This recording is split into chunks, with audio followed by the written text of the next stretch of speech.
I've been doing digital art since I got a new phone when I was in 6th grade. So I want to say 2000, 2007? That doesn't sound right. 2013, I think. Sorry, I can't do basic math. But I got a new phone, and so I downloaded what is called Ibis Paint, and most people have heard of it. It's like the digital art thing for your phone. Then I got a laptop in 2021, I believe, and eventually, or shortly after, I bought a drawing tablet. I didn't want to really pay for what is it, Procreate or Clip Studio or anything really, Photoshop especially. So I decided to look at free drawing programs, and so I started on Krita. I've done a lot of sketching in Krita. It was even the one I used for streaming back when I used to do art streams. But I decided to go out of my comfort zone and try to do some maybe not fully illustrated pieces, but do some things that I would normally like draw and color like I would on my phone. It'll also give me a good opportunity to learn Krita. But I was like, what character would I even start with? And so I thought of this concept, OC A through Z. I have a bunch of OCs I've designed and made among the years for different reasons and purposes. So I decided to give some of them a chance to come out into the spotlight and be used for this concept. I had to dig through so many sketchbooks as well as my old Instagram posts for some of these. If you're curious about their older designs or maybe initial concepts for them, I'll post those over on my Twitter at crisPETeapples, I think. I actually don't know. It'll be down in the description if you're curious. And while I like doing gaming content and such, I think art is also one of those things I'm really passionate about, and I don't really want to restrict myself to one thing. Here in the drawing, you see me doing the coloring in maybe the most inefficient way. Um, Back when I had a really old laptop. I lied. I didn't start doing digital art then. I used to have this really old laptop where I would draw like ponies on it. I used something called Smart Draw, and I cannot guarantee you Smart Draw is not like a virus or something. I just downloaded it, and honestly, it kind of seemed sketchy. But the thing is, it didn't have what's it called, like alpha layers, where you could like lock a layer and color on top of it. So I would do these patches like you see me doing here. I would shade them, and then I would have to like go around and erase the outline. Honestly, a very different point for me. But fortunately, Krita does have easier ways to do your coloring. I was just resorting to what I knew at this point. This was the first drawing I did in the series, if I didn't make that clear. This is my character, I Am It. I personally thought he was the perfect first choice for a I Am It. I designed him. I believe his first design was made at the end of 8th grade. So was that 2016? No, he was definitely made during my middle school years. So maybe 2015. But his whole purpose was essentially to be a cute like character. I put him in a lot of cute outfits. He was very inspired by a lot of J fashion, and you can still kind of see that influence in this piece. I wanted to take these characters and not just draw them as they were, but to kind of approach some aspects about them like I would now. You can see that I made a whole color sheet, like a little color reference, and then I ended up not sticking to it almost at all. But those colors looked decent to me at the time.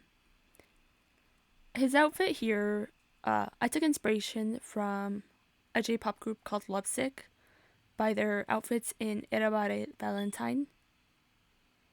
And despite this being made way before Valentine's Day, it is coming out still in February, I think. This video is either coming out late February or early March. But happy Valentine's Day, guys! Now that I'm like thinking about it, I really should have made a script or something. I'm here just sitting and voicing over, trying to keep it entertaining, and also doing what I love doing is making all of my videos background noise essentially. You don't really have to tune into me. This is me talking about my old art. It's for me and me alone. I am my demographic. I'll be completely honest. I wish I'd remembered to put the reference pictures as their own little window when I was actually, what is it called, recording. But, should have, could have, would have. I do it for some of the later ones. And I also want to ask y'all, anybody who's watching, if it would be better to do some short videos and focus on one character each one, or do what I'm doing in this first one and put like 5 different OCs in one video so it's one long form content. I might end up uploading both types.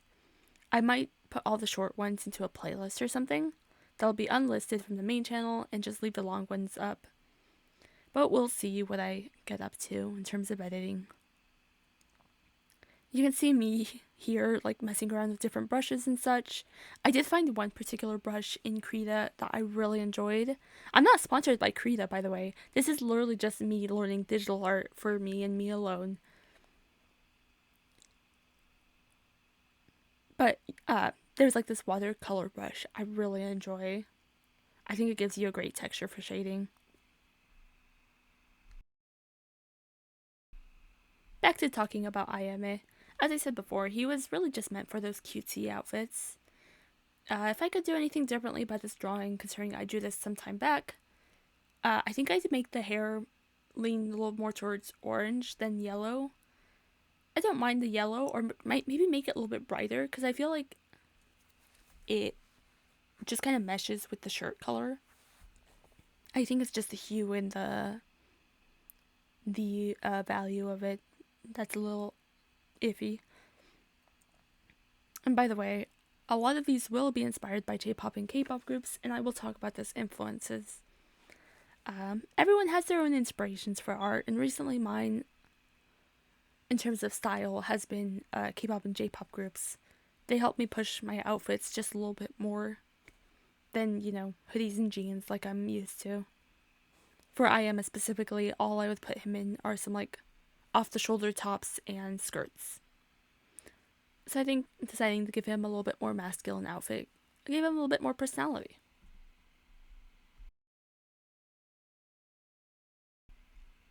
Also, I don't know if anyone's noticed, I love the detail of putting paw prints on the bottom of his shoes. Just a little detail I put in there for fun.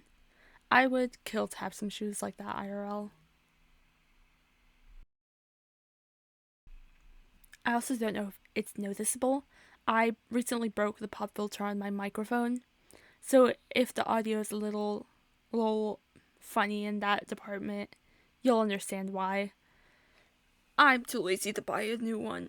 I'm hoping it doesn't hurt the audio too much. I've listened back to a couple bits of this and it doesn't seem too bad.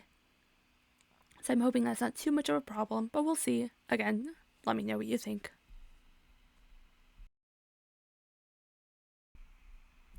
A little fun fact about my recording process too. The overlay you see in the background of this is one of many that I've made in, Google Sheets. And you know what, Google Sheets, low-key kind of fun to use for overlays. You'll see a couple different ones for each character I end up drawing. This one in particular was also my, I think, Be Right Back screen from when I used to stream on Twitch. You'll notice in a lot of outfits too, not just on the ones I make for the series, but just overall on my like Instagram posts, you'll see I love adding unnecessary bows. I think bows are just one of those things that are so cute and can really like complete an outfit without making it seem overboard. It may also just come from my time on Pinterest back in like 2016 when bows were everywhere on my Pinterest for some reason. I do have a habit of going in and zooming really far in and doing little details people won't notice. Like, who's really gonna notice the shine on the nail polish or the little hearts in the eyes? But it's all those little things that make art kind of fun, you know? You know they're there. Not everyone has to know they're there. And here you see me defaulting to my usual multiply layer and color dodge layer. One thing I should work on, but I just don't at all for this series, is backgrounds. Backgrounds are gonna have to be their own thing. I don't have the energy to learn them. But there's Ayame, there's the finished project. And I think he's cute. And now we're on to the next character. And if you follow me literally anywhere, Instagram, Twitter, my art TikTok, which you should check out. I don't really have many followers there. Literally anywhere I have my art posted, my art fight has this character. This is Bambi. I love Bambi. I'll read through what my art fight profile says about him, because if I try to explain his story, it's gonna be a little tricky for me to do off the top of the dome. Again, I should have scripted this video. That probably would have been smart. So as my art fight says, Bambi is a dog-like creature whose origins are unknown. After spending so much time on Earth observing humans, he's gained a human form and can shift between them at will. Often he'll wear sunglasses or masks to try to hide his strange facial features when with people. On Earth, however, he has encountered similar creatures who might help him discover just where he came from.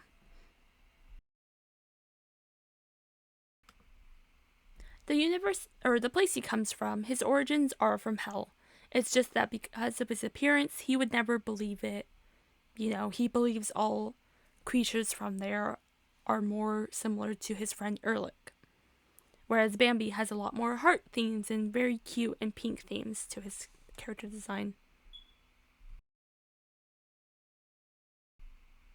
I was considering drawing his dog form along his human form, but I decided to just end up drawing his human form with the ears and such. I think it's cute. I love drawing his big fluffy tail. I just like drawing Bambi overall. Bambi I designed initially, his Hellhound version, back in 2017, I believe, and almost a year later, he was getting his human form in 2018, almost like exactly a year later. He didn't quite have lore at the beginning, but the lore just kind of came along the way. And along the way also came his friend Erlich, which you'll hear me talk about them both almost all the time. If I mention one of them, I have to mention the other. They're not necessarily boyfriends, something more than friends. Who knows? It is up to them to decide.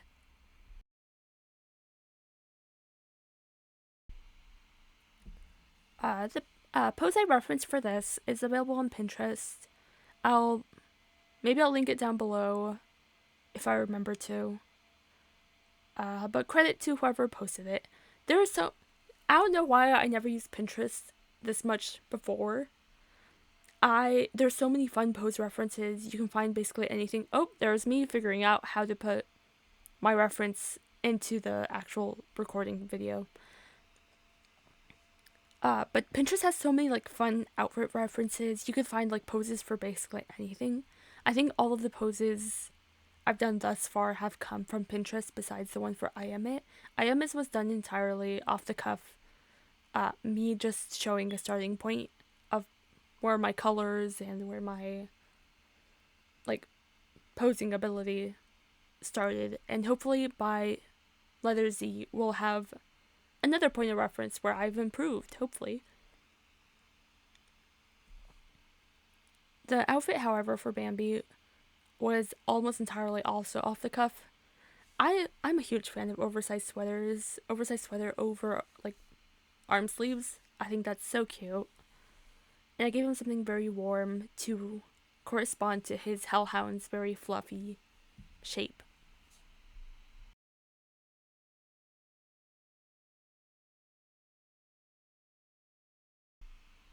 Oh, there was a jump there. I think I literally forgot to start recording my shading. I gotta say it.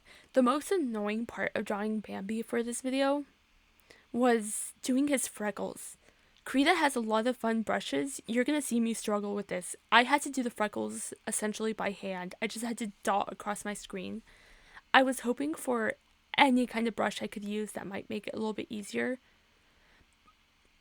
I did find a decent one, but you see me struggle a lot with that.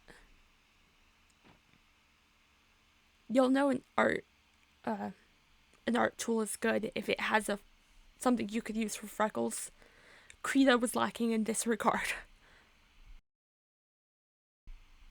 To be fair, for Ibis Paint, I also had to download a custom brush to have something usable for freckles.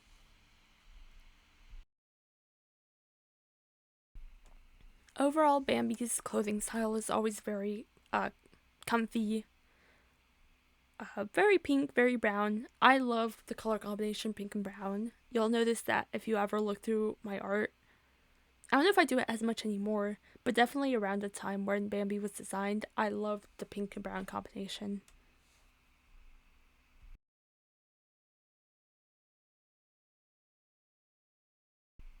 To talk a little bit more about Bambi's origin, because Bambi's hellhound design only has one eye, that's why he has to cover up the other side of his face. It's because he can't just manifest body parts out of thin air. Erlix is a little bit more lenient in the fact that his hellhound has 6 limbs while he has, 2 arms, 2 legs, but he also has these like shadowy things that he can control that act as his other pair of limbs. Phantom limbs, if you will. You'll also notice a lot of my characters have like fluffier curly hair. I just think it's fun to draw. It's one of those things you can mindlessly just do little swoops and curls. I actually don't know what I initially meant the pink things under his eyes to be. Well, under his eye to be. I assume they probably. They're just kind of markings on his face, but that they have some like texture to them. If you have any like kind of interpretation of them, I'd love to hear it. He might be my character, but I love hearing what people think about my character designs, or what kind of lore they would think the character has. Give me some like weird headcanons about any of the characters in this video, honestly. If I'm fully honest, I think one of the things I struggle with a lot in my art is shading clothing. Adding all the lines can look really messy and unnecessary if you're not completely sure what you're doing, and I'm never sure what I'm doing. But honestly, I don't think it looks too bad in this one. I think both the shading on the clothing as well as all the textures on all the fur, I think it ends up kind of cute. I've taken a moment away from the voiceover, so I literally have already forgotten what I've talked about, what I haven't. So here's some random Bambi trivia facts. In human years, Bambi's form is meant to be about 20 years old. He's pretty young. Depending on the iteration, sometimes he's a little bit more high school age. But typically he's about in the 20 to 23 range. That's kind of my basis for his age. That concludes Bambi trivia. Yeah, there's not much to say about him, but he is one of my favorite designs. He gets doodled a lot. And I'll be completely honest, I think him missing an eye was my solution to not drawing the other eye. He's known to have like a more tall nose. It's very rounded. He has a little button nose. Despite his very cute, calm appearance, he can be quite vicious at times. He got little fangs for a reason. And I think that's all I really have to say about Bambi. The box he's sitting on gave me a lot of trouble. I don't know if you could tell I don't remember if I recorded the lining process for this or if I only did the gem straight to line art. But I had to draw those lines a couple different times because the perspective of it just did not look correct. And we're back again with another random color for the background. Whoa. I don't remember going through that many colors. But I had to just choose a color, make it a background, and add a shadow. And there's Bambi. There's my boy. And now we're on to character C. He was also a very important point in my art progress, in my art journey. because this character was the first character I ever drew and colored when I got Ibis Paint. And that is exactly what it sounds like. He was the first character, so that means he pre-existed my Ibis Paint. This is Casey, another cat, another animal hybrid. You'll notice I really like animal hybrids. Crazy, right? But this is Casey. Casey is always known to be very cool, calm, collected. He's a runaway prince, which is why he always has the crown in his symbolism. There in the reference picture, that is the first drawing I ever made on Ibis Paint. And I was so proud of it then. And you know what, low-key, I'm proud even now. I think that was 6th grade when I got that phone. He's based on was it like a silverback tabby?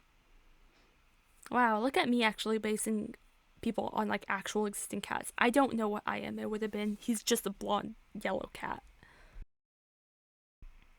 I do remember that during the time period of all of my character designs, even now, I'm not even gonna lie to you, I love giving male characters a tiny little ponytail. I don't know what it is. I just love drawing longish hair on guys. Casey's state of apparel, contrary to Bambi and Ayame, who were more cute, his was more cool, more professional. He was always noted by the bow tie and the suspenders, which I don't remember if I gave him suspenders in this iteration. I thought it would be fun to give him a little turtleneck with... Oh, there's the suspenders! I did! A cool little turtleneck with a button-up shirt over it, with some slacks and some fancy shoes. I thought this would be a great time to learn a little bit about shading shoes as well. You'll notice that a lot of my characters end up just wearing plain sneakers. Another fun little bit of Casey lore, there's the fancy shoes, by the way. Another bit of Casey lore is he was originally just kind of designed for fun, but he was actually continuously drawn because of a role play with me and one of my friends. Very normal preteen stuff, you know? We'll see later one of the other characters that was involved in his storyline. Because he was a runaway prince, he ended up like taking in these 2 younger cats, Oliver and Bandit, I believe. So you'll see Oliver later. What I've noticed is I tend to do this thing where I'll have this character associated with like a certain color palette and I don't deviate very much. I don't think it's ever really been a conscious thing, but I just kind of give them a color and always assign them an outfit with that color or like with similar colors. And you'll notice that it's, well, I'm not gonna say it's completely unintentional. When I start talking about my comic Uneasy Love, I'll talk about that a little bit more, that it's with intent. But it has the yellow and pink, Bambi's pink and brown, and Casey so far is like mostly very blue.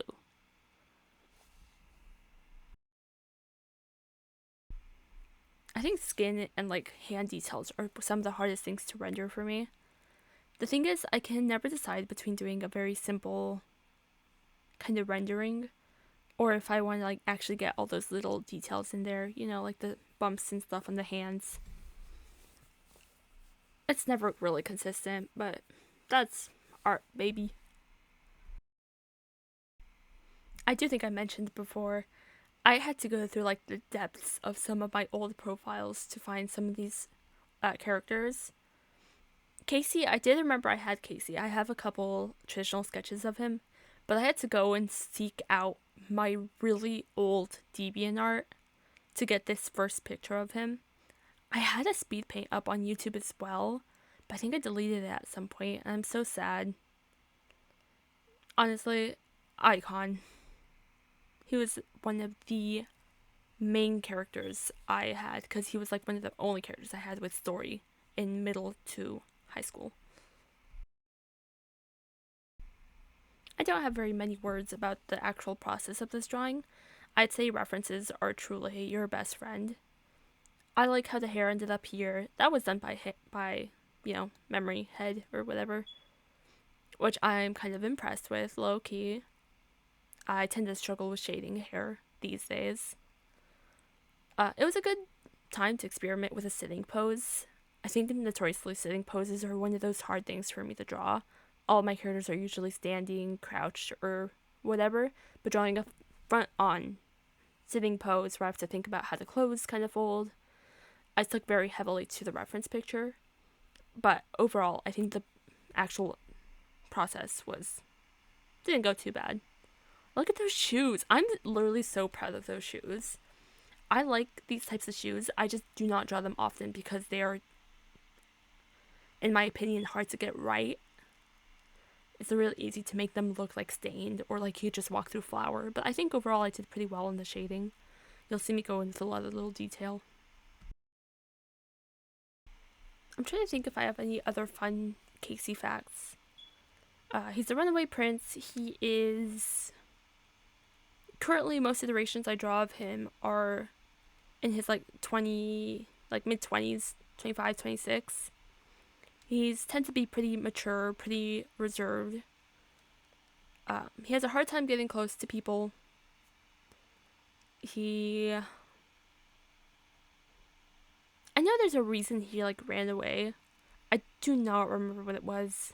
For now, let's consider it like an arranged marriage or whatever. While he is known to be suave and be a good talker, like very charismatic, he's also very uninterested in relationships as is. That's kind of how his current character is going.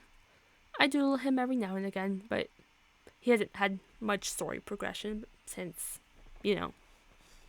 high school. And considering I'm now many years graduated, it's been a while.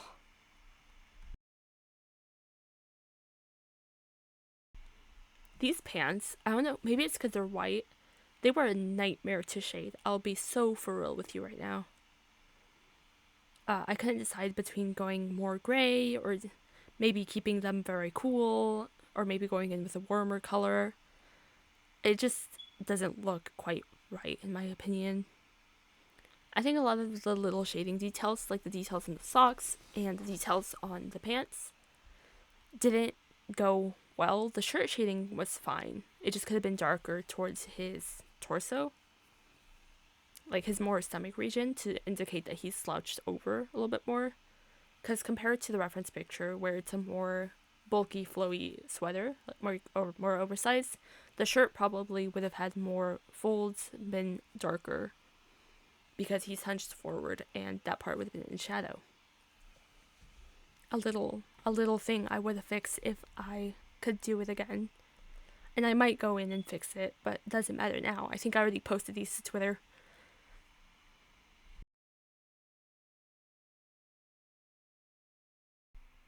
Suspenders are also hard to render because they're such thin strips of material, but they can have a lot of dimension because they tend to be like pretty thick as well. Like they have dimension to them.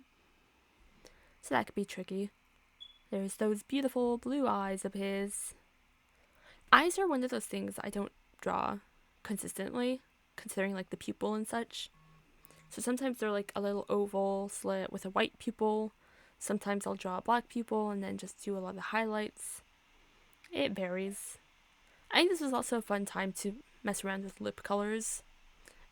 Even if people have similar skin tones, they can have very different colors of lips.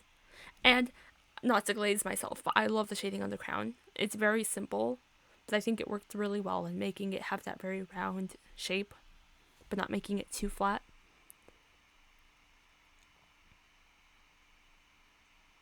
I actually don't know much of what I'm doing here.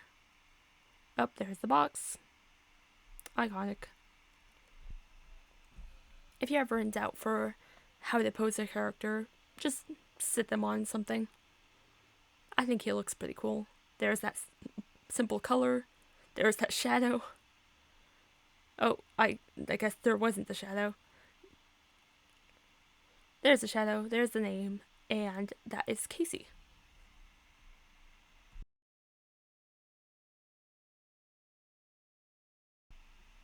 I went with a more adventurous pose for this one because it meant I had to draw it upside down.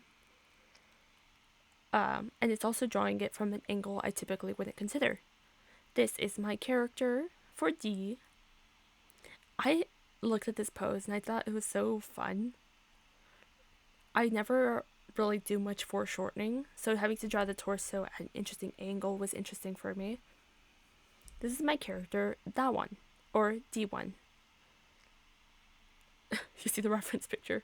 So, fun story about the origin of the box head for him.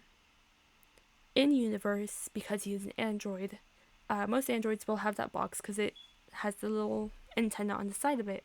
It helps them get communication from even further and allows them to send messages even further. But they also have a very human face under it. The box mask was inspired by a segment of the Korean variety show Weekly Idol, where they would have idols on, but they were masked. So they would have to like perform and, you know, be on the show, but people wouldn't know the actual identity of these idols. And I thought the boxes they used for that were so fun, so I had to draw a character. And obviously, D1, Dawan, is based on Dawan from SF9, who was one of the participants on that variety show. But he took on his own life as I gave him lore and stuff to make him more, to make less fan art and to make my own story for him. So I think that's fun. I don't know how clearly you can see it, but there is that early sketch of him. He came to be in, I want to say sophomore year. So I was 15 when I started designing him. How I would just describe his style, he has a very, I don't know how to put it, maybe not childish, but it's very simple and clean, maybe? That's how I describe his style. I found this picture of Jongin, or Ian, from Stray Kids, and I fell in love with the outfit, and I was like, that is a very, that one thing to wear. So that was the inspiration for the outfit for this picture. As I said, lots of style inspo from K-pop idols. All of the androids in the D1 universe all have very human sentience. It's not like they're lesser beings per se. They're pretty on par with humans. They just also have these other skills that help them keep humanity safe, or help keep humanity company. Like they can fall in love and such. But it's not like people could buy an android specifically for love. It's just that androids can also happen to fall in love, if that makes sense. I do have a little comic of D1 falling in love with this one girl. Very sweet, very cute. Maybe I'll post that on my Twitter as well when I'm posting old art of him. But yeah, I think overall, very cute concept. I don't think in particular has any kind of details or anything about him that would make people know he's an android off the bat, which I did consider giving him something to indicate that. But in universe, they're not meant to be very different from humans besides when they have their box heads on. And the box heads are essentially like their use and purpose is almost like a job to them. So he doesn't necessarily have to wear the box all the time. But he is a specific android meant for surveillance. He will kind of just walk around, gather information, try to alert anybody as to suspicious information and whatnot. And overall, it's just for safety, you know. Aside from his work as an, surveillance android, based on the other doodles I have of him, he has an interest in birds. Trying to think. He has an interest in birds and stars, like anything up in the sky, because he's typically, pretty grounded. That's all I could really gather from my thoughts about him. I'm trying to think if there's any other characters I had that started with a D, but I can't place any. He just seemed like the no-brainer choice for a D, as is. I am a little sad that some of the overlays get covered up by my art. And like I know I specifically made them to be the background for my art. But those were also time consuming in their own right. Every time I got ready to record uh, my drawing process, I would go and make sure I had a layout first. I essentially just Google landscapes, and then I use the curve tool on Google Slides to make shapes and try to replicate what I'm seeing, which has been fun in its own right. I kind of wish I recorded those progress shots as well. Maybe I'll post those too, like at the very end. Get 26 just straight up layouts. I'm really ashamed of the tree section there that's visible. I could have put more detail into those, but again, it's not the focus of the video. I'm just sad the actual focus of the shot isn't visible. It's a big mountain behind where my speed paint is. Again, as I mentioned, most of my poses, the pose for Casey, the pose for Bambi, and the pose for this one, all available on Pinterest. I think I do have them saved if anyone's curious about them. And then the in-lore reference, or the in-lore reason for the box's like design is, you know, especially for like surveillance bots and whatnot, they don't want them to, the society doesn't want them to be something that's like scary or, you know, that intimidates people as they're like walking around in public. So they decided for like a very cute design, you know, very friendly, if you will.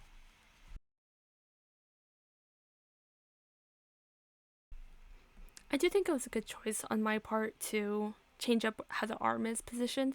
I do think it looks a little bit awkward, but it's part of the process to help me start trying to work on poses without having to have a very direct reference.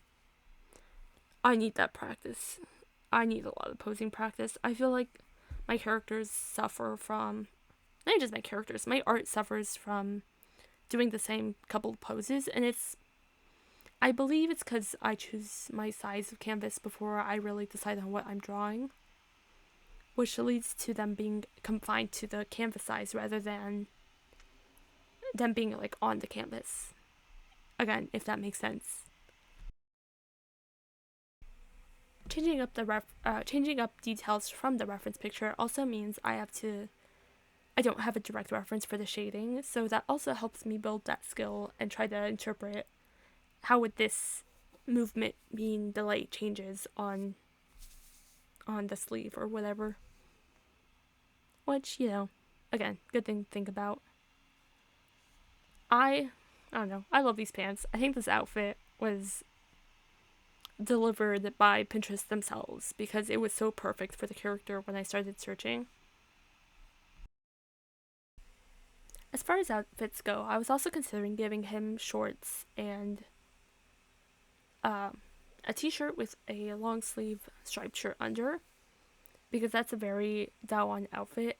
I was considering paying more homage to Daewon, the artist, the actual K-pop idol he was inspired by, and his outfit on Weekly Idol when SF9 appeared on the show together, as well as with, who are they with on that episode? CrossGene?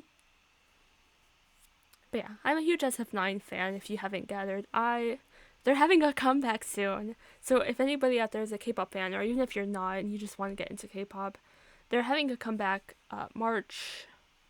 They might have already had to come back by the time this comes out, but I was seeing that on Instagram, and honestly, I am very excited. Their new mini album is Love Race, releasing March 11th, 25 at 6 p.m. KST. So, if this comes out before then, I'd say feel free to check them out. Although their concept does stray a lot from my concept for Daewon himself. They have a more cool futuristic style for their concept, but their music is typically very, I'm trying to think of what would be a good comparison. I couldn't think of a good comparison. But anyways, back to the drawing. Sorry, I'm very passionate about them. This background, I got a little more experimental, and honestly, I hated it. I messed around with the colors a lot. You see, I also gave him the stripes on the shirt. I forgot about that. I had to do a color adjust, but I think they ended up pretty cute. His whole thing is stripes, for my character. I mess around with the colors, the color balances, trying to figure out something that would make him pop without looking too out of place.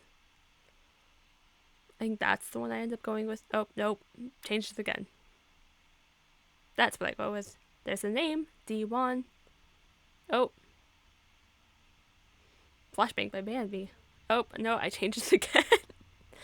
I had some shadow with a multiply layer. I guess I didn't think it was defined enough. But there it is. There is the finished project. There is my boy, D1. Now we get to talk about my own project. This is a very recent character. He was designed last year. This is my character for E, and he is actually just a background character in my story. Well, currently gonna just be a background character. I might add another iteration. This is just gonna be me talking about my comic. I'll be so for real with you. But I also love this character. I think his design is really fun. So I'm currently in the process of making a comic. It's really bad. I'll be so for real with you. But I'm proud because it's mine, and it's a lot of concept and work that I've done for like the past year. It's called Uneasy Love, and it follows many different pairings as they go through love, whether that love is platonic, romantic, or otherwise, like familial even. But they're all facing their own challenges in love. Currently, I'm only focusing on A and M, which is Andrew and Mark. Next is probably going to be Jay and Talia.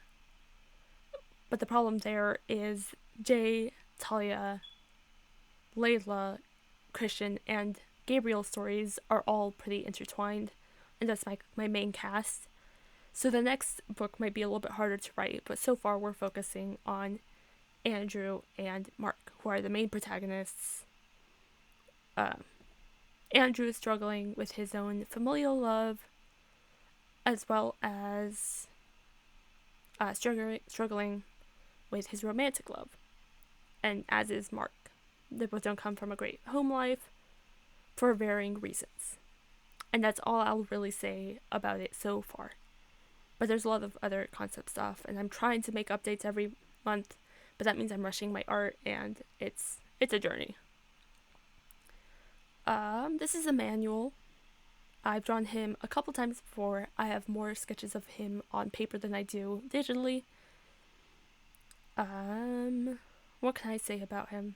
He's actually a scrap design for a different thing I was working on. I just like the concept of an alt character, He had like a whole group of alt people he was going to be with. Initially, he was named Keith, but I decided I don't really work with that kind of alt group. I don't draw them as much anymore. So he became one of the characters on the soccer team of the school that all the main casts go to. So that's why he's like a background character, technically. And his look kind of varies. He's had a couple bits of story I've made for him. Mostly involving, the soccer team that he's part of. Yeah, that's most of what I wanted to get out of the way. I think he's cool. I like the little stars on the cheek, the split eyebrow. His hair is like the thing that's given me the most trouble. Because he's currently a side character, I don't want to give him a hairstyle that's going to give me too much work to do if he's kind of just appearing in the background of the occasional chapter. But because this is a one-off drawing, I could really go in and give him like a fun hairstyle. I think he looks really cool. And I think there should be more representation for people of color who are alt, especially in different types of media, He's more intertwined with Gabriel's story, because Gabriel is the reason I had to write a soccer team in in the first place. When I was looking up for poses for this, I'll be so honest. This one gave me the most struggle for finding a good reference because I had to go through soccer poses. I went through different types of parkour poses. I went through baseball poses even to try to give his body some like energy or whatever. This pose, I believe, came up when I was looking up dance references. And that's a great tip, by the way. If you're looking for a pose that's not just kind of standing there, look up different types of dance poses. Later on, I think it's going to be in the next video. One of my characters, I looked up like ballet references, I looked up gymnastic references for his pose because I couldn't find any good fighting poses I liked. Because most of those are even too again, I still haven't found the word. They're too still, I guess. There's not enough movement in them. They're just kind of fun poses with like a weapon, which is cool, but not what I wanted to go with for a particular character. I think I honestly could have pushed the outfit a little bit more. I think the pose is great, but the outfit definitely needed work to really read as alt. And to be fair, alt is more of a, like the belief, more of the concept than it is just the look. But when you're doing character designs, you want to be able to know their part of their gist at least, without having to be told. That's like part of good character design, is what I've heard.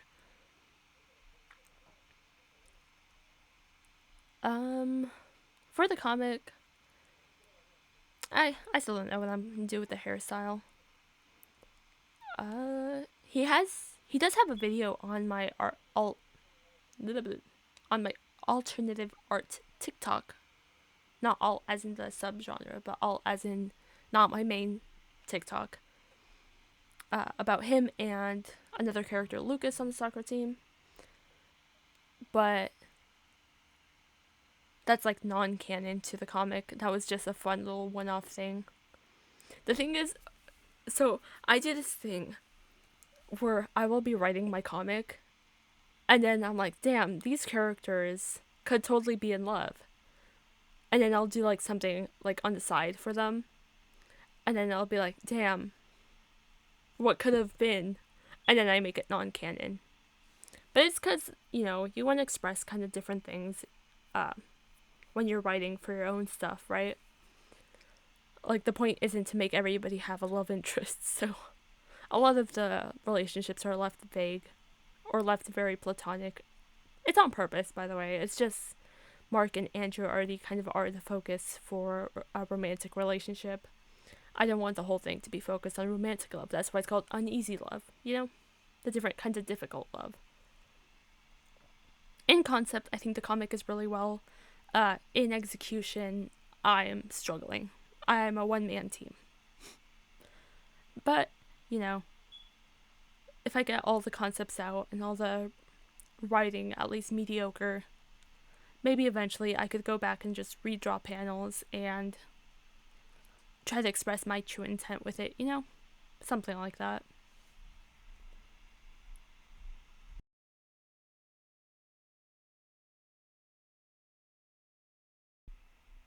This was definitely pushing my ability to pose characters just a little bit more, because I don't do a whole lot of part of the body turning while part of the body's facing a different direction.